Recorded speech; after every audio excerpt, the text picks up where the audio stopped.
Assalamualaikum warahmatullahi wabarakatuh. Selamat malam pemirsa Sumbar Time dimanapun berada. Dan ketemu lagi bareng saya di Carito Loma. Dan pada malam hari ini kita akan bercarito loma tentang yang terjadi ataupun yang tengah berlaku saat ini, yaitu tentang pemilihan wali nagari serentak yang ada di Kabupaten 50 Kota. Baik, Dunsana Carito Loma dimanapun berada, dan kita pada malam hari ini akan bercarito loma ataupun berdiskusi dengan sosok pemimpin yang akan datang, dan beliau adalah juga mantan wali nagari salah satu nagari di Kecamatan Gunung Omeh, tepatnya di Nagari Pandam Gadang, yang saat ini beliau menjadi ketua fraksi Partai Gerindra di DPRD Kabupaten 50 Kota. Siapa dia? Kalau bukan Bapak Khairul Apid. Selamat malam. Assalamualaikum warahmatullahi wabarakatuh. Assalamualaikum warahmatullahi wabarakatuh. Bapak Dewan, Bapak Khairul Apid, ya. Dan alhamdulillah pada malam hari ini beliau meluangkan waktu dengan tengah kesibukan yang sangat luar biasa. Beliau mampir di studio kita di Sumbar Time dengan program Carito Loma bersama ataupun tentang sudut pandang Bapak Khairul Apid. Pada malam hari ini spesial, Pak, tentang edisi bagaimana sosok pemimpin nagari di periode 2022 sampai dengan 2028. Oke, terima kasih. Assalamualaikum warahmatullahi wabarakatuh. Waalaikumsalam warahmatullahi wabarakatuh. Ya, selamat malam para pemirsa. Kita sangat senang sekali pada malam hari ini mengadakan diskusi terutama terhadap sosok pemimpin yang ideal untuk memimpin nagari 5 tahun ke depan. 6 tahun ya? 6 tahun, 6 tahun ya. Wali nagari 6 tahun ya. Jadi kita tertarik bagaimana kriteria atau sosok seorang yang kita nilai ideal tadi untuk memimpin 6 tahun ke depan nagari yang ada di 50 kota, terutama nagari-nagari yang ikut mengadakan kontestasi kepemimpinan. Pertama tentu mempunyai visi dan misi yang jelas. Mau diapakan ya Pak nagari ke depan? Kemudian mereka juga harus tahu bagaimana cara mengeksekusi program dan targetnya apa. Artinya mereka harus tahu tentang potensi-potensi yang akan dikembangkan yang ada di nagari-nagari mereka, termasuk juga potensi masalah yang akan mengganjal keberlangsungan daripada program tersebut. Nah, ini harus bisa mereka berarti harus petakan, terukur, harus jelas ya. Nah ini Pak, pada kesempatan ini kan ada 70 nagari dari 79 nagari yang ada di Kabupaten 50 Kota yang ikut dalam ajang pemilihan wali nagari serentak. Nah ini kan baru sedikit ya Pak, baru kulitnya yang Bapak sampaikan tadi. Nah ini harapan Bapak ke depan. Nah ini selaku Bapak sekarang adalah anggota DPRD di 50 Kota dan sebelumnya mengabdi juga sebagai wali nagari, tepatnya di Nagari Pandam Gadang ya Pak. Tentu banyak yang sudah dibuat, yang dipersembahkan untuk masyarakat. Nah, ini harapan ke depan selain dari ini kan baru kulit tadi, harapan ke depan bagusnya ini kan masing-masing nagari kan maksimal 5 orang ya Pak? 5 orang. Nah, mungkin untuk pemirsa yang akan mencoblos layaknya nih Pak. Makasih. Yang pertama tentu mereka harus mengerti dan paham ya, tentang sistem pemerintahan, di mana di Sumatera Barat kita telah beralih atau berubah sistem ke pemerintahan nagari. Iya. Kita mau berbicara dulu siapa yang pemilik nagari. Karena kita selalu mendengar di setiap pembicaraan ketika kita pergi ke suatu tempat menanyakan siapa yang punya nagari, selalu jawaban tersebut yang punya nagari adalah nenek mama. Nah, ini yang perlu diwujudkan.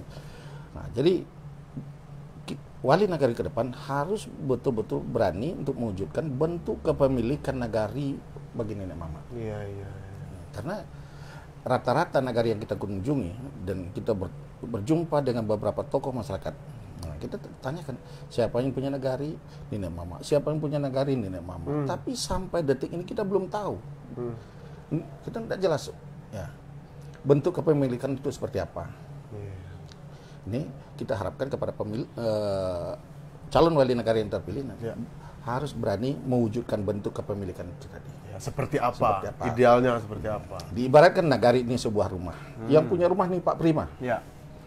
Tapi orang yang keluar masuk ke dalam rumah itu tidak pernah sekalipun minta izin atau permisi kepada Pak Prima. Kira-kira bagaimana Pak Prima menilai orang tersebut? Berarti etika ya? Inilah yang selama ini kita sesalkan. Sepertinya pemerintahan nagari tidak mempunyai etika terhadap nenek mama. Ini harus diwujudkan untuk ke depan. Mana yang patut dan mungkin harus diagungkan, mungkin yang harus dihormati ya. Jadi wajar ya kalau nenek mama sekarang seperti rasa percaya dirinya kurang dan bahkan merasa gelar itu hanya simbol belaka.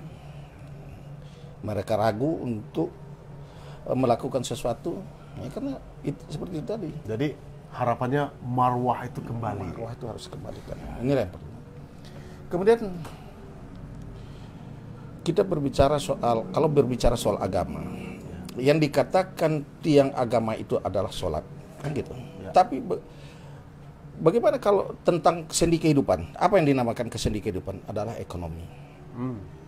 Kalau ekonomi sudah baik, semuanya akan ikut baik. Sekolah bisa, anak-anak kita bisa sekolahkan anak-anak kemanapun atau dimanapun mau kita sekolahkan itu tidak ada masalah. Atau mau berobat, bahkan belum ada terasa sakit kita bisa pengen karena uang ada bisa check up. Bahkan banyak orang-orang yang punya berduit itu check upnya ke Singapura atau kemana Melaka gitu ya. Tapi kalau uang nggak ada halaman kita itu dengan halaman sekolah hanya berbatas pagar, belum tentu anak kita bisa kita sekolahkan di situ. Benar. Karena beban orang tua itu ya. Seperti sepatu, kebutuhan baju, lah ya, buku, tas dan lain segala termasuk belanja. Itu tetap akan menjadi beban bagi orang tua. Jadi nonsen ya kalau akan bisa anak kita sekolah kalau ekonomi kita tidak mendukung. Berarti yang paling pertama itu yang harus diupayakan adalah ekonomi. Ya, benar. Termasuk juga mustahil rasanya kalau ekonomi kita tidak baik, ya kita akan bisa khusyuk, beribadah ini segala macam. Tapi kalau ekonomi kita baik, ya. Memang bukan uang segalanya, tapi segalanya banyak butuh uang. Benar-benar. Iya. Iya. Jadi nah ini kan bercerita tentang masalah ekonomi. Ini baru satu. Ini salah satu kriteria ya Pak ya. Nah di saat Bapak menjabat sebagai wali negari dulu di periode 2013 ya. Tunggu dulu. Jadi berbicara masalah ekonomi, kita tentu harus bisa memetakan sumber perekonomian masyarakat. Atau masyarakat itu kita itu terbagi dari beberapa kriteria. Ada yang menjadi petani, ada yang menjadi buruh, ada yang menjadi pegawai. Masing-masing ya. Kemudian dari kelompok masyarakat petani itu juga terbagi. Ada kelompok petani pesawah, ada kelompok petani pekebun, ada kelompok petani peternak. Nah, jadi kita harus tahu setiap kelompok ini potensi masalahnya apa. Iya, benar. Contoh, petani pesawah. Ada 5 hal yang perlu diselesaikan. Jalan usaha tani. Ya, ini terutama untuk menekan biaya produksi. Kemudian irigasi. Karena ini yang sering sekali menyebabkan terjadinya gagal panen. Nggak ada air ya? Nggak ada air. Terlebih-lebih ketika terjadi peralihan musim. Ya, benar. Dari musim hujan ke kemarau. Kemudian yang agak klasik itu pupuk. Ya. Nah ini pupuk nih. Ini yang agak klasik. Apalagi sekarang ya harga pupuk mulai naik. Harga pupuk melonjak tajam, bahkan sepertinya pemerintah sudah lost control. Ya, kan dimana pupuk itu sudah di luar kemampuan petani untuk membelinya sekarang. Seperti contoh di kawasan Gunung Omeh yang telah ditetapkan menjadi daerah pengembangan Jesigo. Ya, jeruk siap Sekarang ya. hampir 80% dari total luas areal kebun jeruk itu sudah tidak produktif lagi. Karena tak mampu lagi dibiayai oleh masyarakat. Itu dikarenakan masalah pupuk. Pupuk. Kemudian persoalan lain pada pupuk, sistem pendistribusian. Kita kan mempunyai ada 40 atau 34% ya, dari total kebutuhan masyarakat yang dapat dipenuhi oleh masyarakat itu pupuk dalam bentuk subsidi. Ya. Itu pendistribusiannya juga bermasalah. Berarti sistem ya, manage ya. Memanage itu. Jadi ketika tanaman membutuhkan pupuk nggak ada. Justru di saat petani telah panen, pupuk baru banyak. Panen selesai, pupuk baru ada gitu ya. Berarti ibaratnya jadi pupuk ada di mana-mana gitu. Ibaratnya selesai cokak, silik tak ada gitu ya. Oh gitu. Nah, itu yang ini perlu diatur bagaimana cara mengatur pendistribusian pupuk ini tentu dengan program. Seperti contoh program tanam padi serentak. Nah, bagaimana kita bisa mewujudkan program tanam padi serentak? Nah, ini nanti lain lagi nanti pembahasannya. Ya. Kemudian ada permasalahan Al-Sintan. Al-Sintan ini juga sangat-sangat menentukan. Ya. Kalau kita mau mengadakan program, melahirkan program tanam padi serentak harus didukung dengan Al-Sintan yang memadai. Nah, kemudian yang terakhir, yang kelima itu petugas penyuluh. Petugas penyuluh ini yang kadang-kadang bermasalah sekali. Ya, masalahnya seperti apa, Pak? Yang pertama, mereka tidak berada di nagari. Karena kondisi jauh ya. Mereka tinggal entah di mana, tingkat kehadiran mereka di nagari itu jarang, mungkin seminggu sekali. Jadi ini kebutuhan masyarakat itu tidak terpantau oleh petugas. Nah, ini yang perlu ke depan 5 persoalan untuk petani bersawah. Kemudian berangkat kita ke masalah kedua, petani pekebun. Ya. Seperti yang kita bicarakan tadi, Gunung Omeh. Contoh ya. Contoh Gunung Omeh ini dulu. Gunung Omeh telah ditetapkan sebagai kawasan pengembangan Jesigo. Nah, tadi saya sudah berbicara tentang kondisi kenapa 80% dari total luas areal kebun jeruk sudah tidak produktif. Itu masalah pupuk. Ya. Nah, ya. Kemudian hal ini ya salah satu yang akan dipikirkan oleh wali negara yang akan datang ya. Tapi tidak bisa hanya wali negara, pemerintah daerah juga termasuk harus koordinasi DPRD, DPRD juga harus mendorong ini. Ya. Kita pokoknya dari lembaga DPRD kita akan stakeholder ya. Jadi bagaimana caranya permasalahan pupuk ini. Nah, kemudian juga ada kita pernah dulu 50 kota ini sebagai daerah penghasil kakao yang terbesar. Nah, ini kakao kita sudah menurun produksi. Itu karena terserang hama. Nah, di samping mungkin petugas hama di daerah kita ini jumlahnya mungkin sangat minim. Ya. Petugas pengaman hama itu datang dari provinsi, itu petugas yang ditempatkan oleh provinsi di daerah-daerah. Tapi di daerah kita sana itu tidak ada. Kemudian juga gambir. Yang juga merupakan salah satu komoditi unggulan terbesar ya. Komoditi unggulan kita.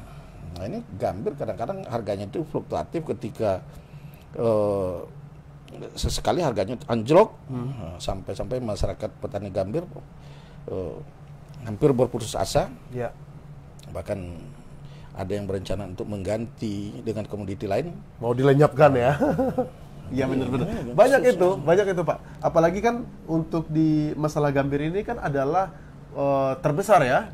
Terbesar di Indonesia malah di Kabupaten 50 Kota ini. Jadi begini, masalah gambir ini tak lepas dari peran serta dari seluruh masyarakat, terutama petani gambir. Karena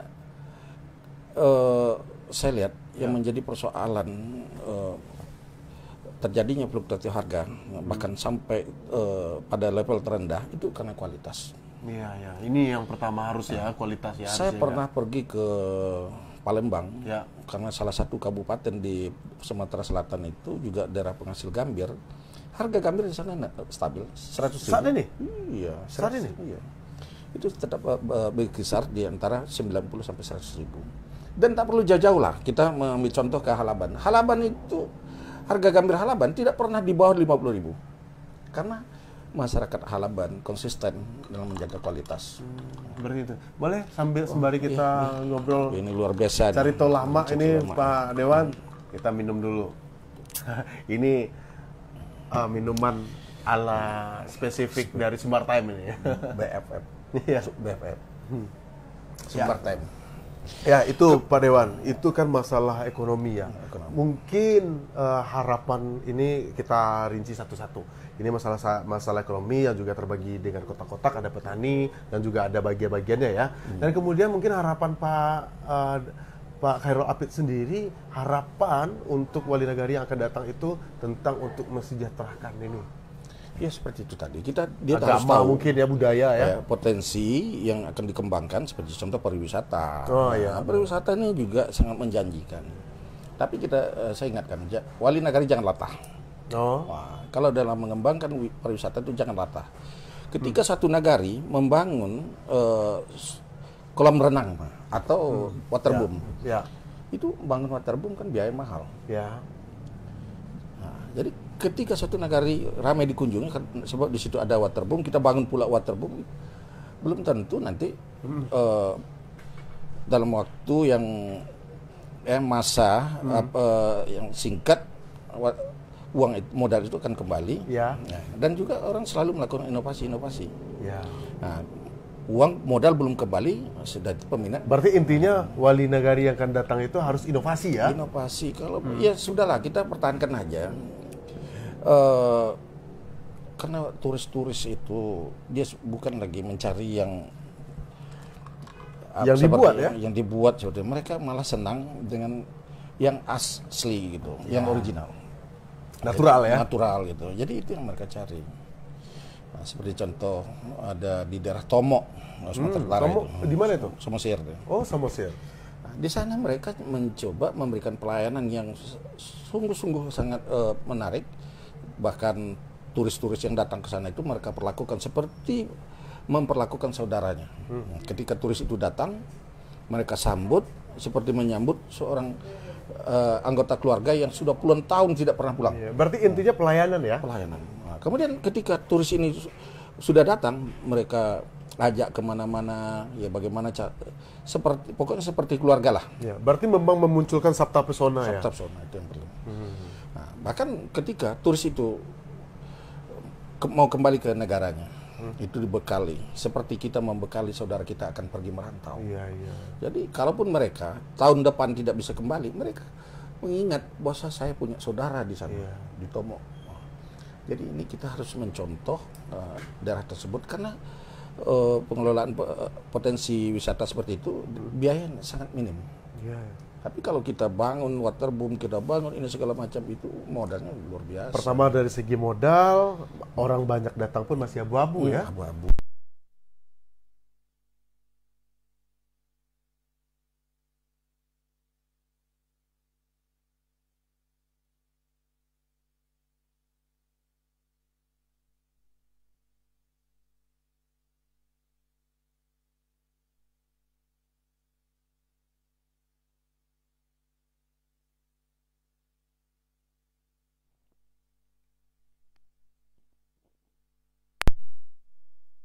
Ada studi banding mungkin, biar termotivasi mungkin. Ya, itu kewajiban kita dari selaku wakil rakyat. Ya, karena kita memang sangat-sangat konsisten untuk meningkatkan kesejahteraan masyarakat dengan cara mengangkat dan mengembangkan potensi-potensi yang ada di negara ini. Termasuk juga potensi sumber daya manusianya. Jadi ini harus kita naikkan gitu. Jadi mungkin barangkali melalui studi banding, agar mereka bisa mencontoh bagaimana suatu daerah kok bisa berhasil mengembangkan atau meningkatkan pendapatan asli nagarinya itu dari sektor pariwisata.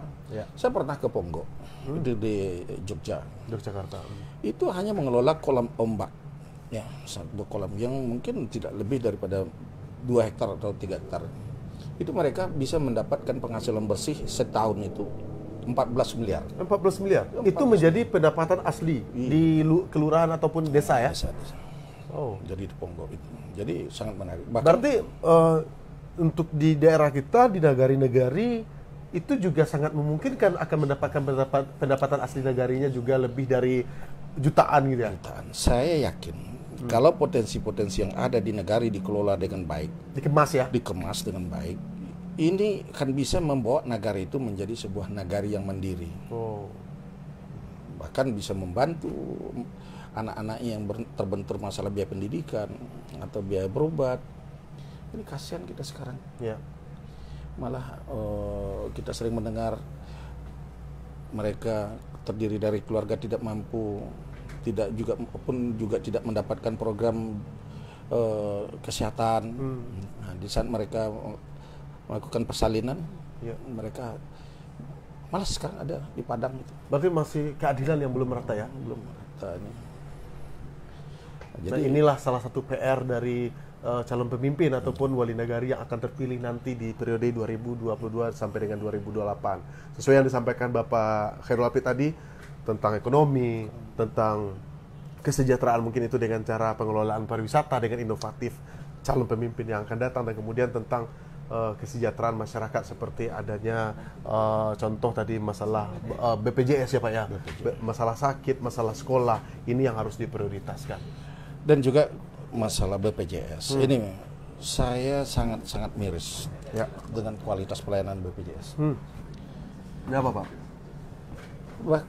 Karena pelayanan itu sangat terbatas. Bahkan tidak semua obat yang dibutuhkan oleh pasien itu ditanggung oleh BPJS. Oh. Bahkan masa perawatan mereka di rumah sakit itu dibatasi. Sekian hari nanti suruh kembali dulu. Malah ada juga. Berarti ada limit ya? Ada limit. Dalam kondisi tidak bagus mereka disuruh keluar dulu. Berarti nggak tuntas ya? Nggak tuntas. Ini yang perlu kita tuntaskan ke depan. Ya. Ini harapan lah ya. Harapan. Kalau perlu pemerintah daerah berpikir bagaimana supaya kesehatan anak nagari terjamin di daerah oleh pemerintah daerah. Pendidikan kesehatan. Ini yang penting ya. Ya, itu semangatnya beliau. Jadi wajar saja dengan semangat yang menggelora, dengan ide yang berlian ya. Wajar saja banyak masyarakat 50 kota menginginkan sosok Bapak Khairul Apid ini untuk next kepala daerah di 50 kota. Nah, ini kan banyak nih Pak. Saya lihat di Facebook ya, di Facebook pribadinya Bapak Khairul Apid, banyak yang menginginkan Pak Khairul Apid, ayo maju dong di pilkada nanti. Ini seperti apa nih Pak? Kok bisa ada yang seperti itu? Ya, mungkin begini ya. Tapi saya tanya dulu sebelumnya, sebelum Bapak terjelaskan nih, Bapak punya keinginan enggak maju di pilkada nanti? Ya tergantung. Tergantung. Ketika yang lain tidak membangun, ya, saya siap maju untuk memperbaiki. Oh, disitulah Khairul Apid muncul ya. Oke. Dah, pemirsa dimanapun berada, ini Carito Lomak kita bersama beliau yang saat ini menjabat sebagai anggota DPRD di Kabupaten 50 Kota yang sangat kritis juga nih beliau nih. Ada satu lagi. Apa? Semangat juang Tan Malaka. Oh iya. Wah, ini saya mewarisi itu semangat juang Tan Malaka karena Tan Malaka itu lahir di kampung saya sendiri. Pandam Gadang ya? Pandam Gadang. Malah Tan Malaka itu punya lebih baik bergerilya Ya. daripada duduk manis dan berunding dengan penjajah. Ini yang menginspirasi saya untuk tetap berjuang untuk masyarakat, konsisten berjuang untuk masyarakat. Ya. Nah, selaku pewaris Tan Malaka nih Pak, ini kan kebetulan kalau tidak salah dari 70 nagari itu, nagari yang sebelumnya juga Bapak pimpin, saat ini juga ikut Pilwana ya? Pilwana. Ikut Pilwana. Nah, ini kita netral aja. Mungkin harapan Bapak ke depan, siapa yang terpilih, apa yang harus didahulukan mungkin, yang mungkin harus diprioritaskan mungkin Pak? Yang pertama tentu kualitas pelayanan. Nah, jangan selalu dibenturkan masyarakat, oh ini dengan aturan-aturan. Kadang-kadang mereka juga gagal dalam memahami aturan. Seperti contoh sekarang, yang banyak permasalahan yang banyak terjadi itu masalah bantuan. Ya. Pak, kami kenapa kok nggak dapat bantuan? Padahal kehidupan kami jauh lebih susah ketimbang yang lain. Kurang apa? Kami diajak bergotong royong kami mau. Terus kenapa yang lain kehidupan yang sudah agak layak daripada saya diberikan, sementara saya kok nggak pernah diberi. Berarti intinya adililah kami gitu. Selama ini jawaban, oh itu sudah dari pusat, itu urusan pemerintah pusat, bukan kita. Ini nggak boleh. Bahkan sekarang pemerintah pusat melalui Kemensos itu ada dari pusat data dan informasi mengatakan update data itu bisa dilakukan sebulan sekali. Karena berarti bisa dirubah ya? Bisa dalam misal nih Pak, misal sekarang si A dapat ini apa namanya PKH gitu ya. Tahu-tahu dalam kurun waktu 1 bulan 2 bulan hidupnya bisa berubah, berarti bisa langsung dirubah, bisa diganti. Bisa diganti sama yang lain. Atau si A ini dia di awalnya kehidupannya bagus. Cuman karena terjadi suatu musibah jadi miskin. Mungkin ada kan itu kita nggak ada yang tahu ya. Nggak tahu ya. Nah, jadi sewaktu dia dinyatakan sudah kondisi memprihatinkan, itu bisa saat itu juga didaftarkan ke dinas sosial kabupaten oleh negari. Kemudian orang kabupaten nanti akan melanjutkan ke pusat menindaklanjuti ke atas ya. Jadi ini bisa dilakukan update data sebulan sekali. Nah, jadi ini yang perlu ya. Ini poin-poin yang penting rasanya ya. Nah, kualitas pelayanan harus diperbaiki. Kemudian juga pesan saya kepada yang ikut berkompetisi hari ini, karena dalam kompetisi itu diikuti oleh beberapa kandidat gitu. Yang terpilih hanya satu. Bagaimana dengan yang lain? Ini harapan kita kepada yang terpilih itu agar merangkul. Nah, dirangkul. Jangan biarkan mereka liar atau berkoalisi nanti untuk menggagalkan program yang terpilih. Nah, berdayakan mereka. Harus legowo ya. Karena seperti contoh di kampung saya itu kan 5 yang kandidat. Artinya kalau yang terpilih ini tidak memberdayakan, yang 4 kalah ini, siapa orang yang senang kalah? Benar. Nah, kemudian yang kita khawatirkan mereka berkolaborasi nanti membangun satu atau buat basis kekuatan, nah sehingga mereka mencoba untuk atau berupaya untuk menggagalkan program yang terpilih dengan harapan kalau bisa turun di tengah jalan gitu. Nah, kalau turun di tengah jalan nanti diadakan pemilihan atau gimana? Nah, ini memungkinkan kalau salah satu yang pengganti, ini bisa jadi gitu pemikiran mereka.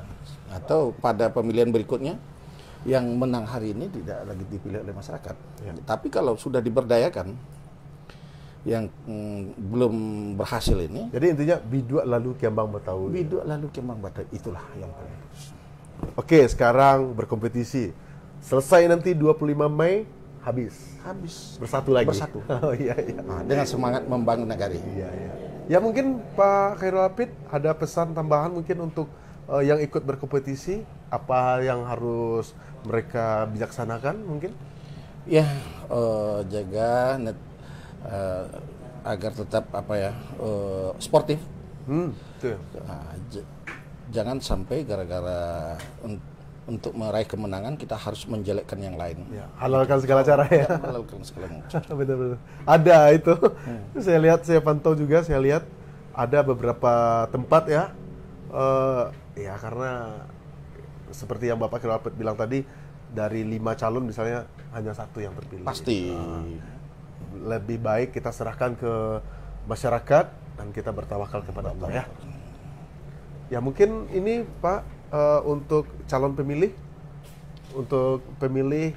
sosok apa yang layak harus dipilih yang sesuai dengan yang sudah sampaikan tadi, dipertegas. Ya, pilihlah pemimpin yang punya komitmen ya dan konsisten dengan janji-janjinya. Ya. Artinya masyarakat jangan tersipu dengan ada pungli mungkin ya. Itu jangan memilih dari pada saat sekarang mereka mungkin mengumbar janji atau memberikan sesuatu itu tidak boleh ya. Karena kalau pilwana berbiaya mahal itu berpotensi nanti korupsi. Balikin lagi. Jangan sampai terulang ya. Jangan sampai rugi 6 tahun ya Pak. 6 tahun. Ya. Dah terakhir Pak, tidak terasa waktu kita sudah lebih dari 30 menit. Kita baca Rito Loma di ajang persembahan program Sumbar Time bersama Bapak Khairul Apid dengan tema pada malam hari ini, sudut pandang sosok ideal calon pemimpin nagari di 6 tahun yang akan datang.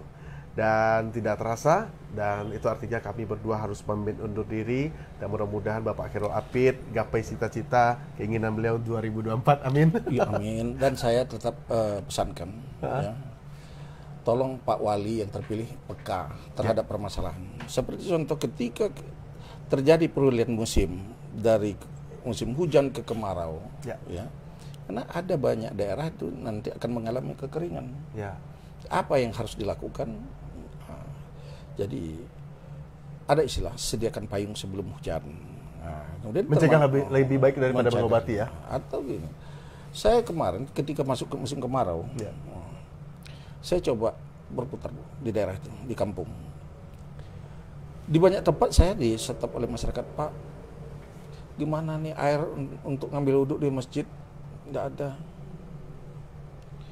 Nah, ini ada beberapa tempat ini. Ya. Terus air di rumah kami udah kesulitan untuk mendapatkan air bersih. Ya.